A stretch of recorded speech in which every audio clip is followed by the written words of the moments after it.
Top quality और consistent performance के लिए सिर्फ सिल्वर पंप नाम याद रखना।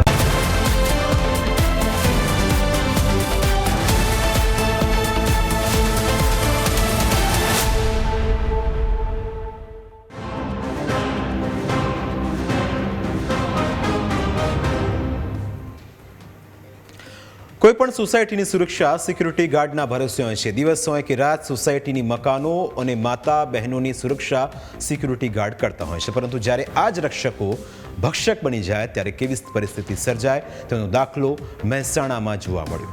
મહેસાણાના ધરતી બંગલોઝમાં સિક્યુરિટી ગાર્ડ તરીકે ફરજ બજાવતો આ છે મણિલાલ રાવત। મણિલાલનું કામ સોસાયટીની સુરક્ષા કરવાનું હતું, પરંતુ તેના હાથે હવસનું એવું ભૂત સવાર હતું કે તેણે ન કરવાની કરતૂતને અંજામ આપ્યો।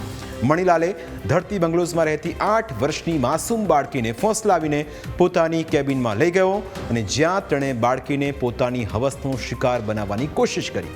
માસૂમ બાળકી અન્ય બાળકો સાથે રમી રહી હતી તે વખતે જ નરાધમે ન કરવાનું કામ કર્યું। સિક્યુરિટી કેબિનમાં લઈ જઈને તેણે માસૂમ બાળકીને પોતાનો પ્રાઇવેટ પાર્ટ બતાવીને વિકૃતિની હદ પાર કરી નાખી। માસૂમ બાળકી ડરી ગઈ, તેવામાં તેણે બાળકીને વધારે ડરાવવાની કોશિશ કરી।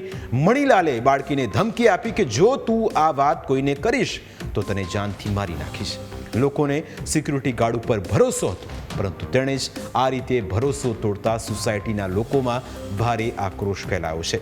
ઘટનાને લઈ પોલીસ ફરિયાદ નોંધાતા પોલીસે ગણતરીના કલાકોમાં જ આરોપી સિક્યુરિટી ગાર્ડ મણિલાલની ધરપકડ કરી છે। તેની સામે પોક્સો સહિતની કલમો હેઠળ ફરિયાદ નોંધીને આગળની કાર્યવાહી કરવામાં આવી રહી છે। આવી ઘટનાઓને પગલે હવે દીકરીઓ ક્યાં સલામત છે તે પણ એક મોટો પ્રશ્ન છે। ઘણા કિસ્સામાં બાળકી ઘરની અંદર સુરક્ષિત નથી, બાપ જ દીકરીને પીંખી નાખે તેવા કિસ્સા આપણે સાંભળીએ છીએ, તો ઘણા કિસ્સામાં સિક્યુરિટી ગાર્ડ છેડતી કરે છે, તો કોઈ કિસ્સામાં રિક્ષાવાળો અને કોઈ કિસ્સામાં બસનો ડ્રાઈવર।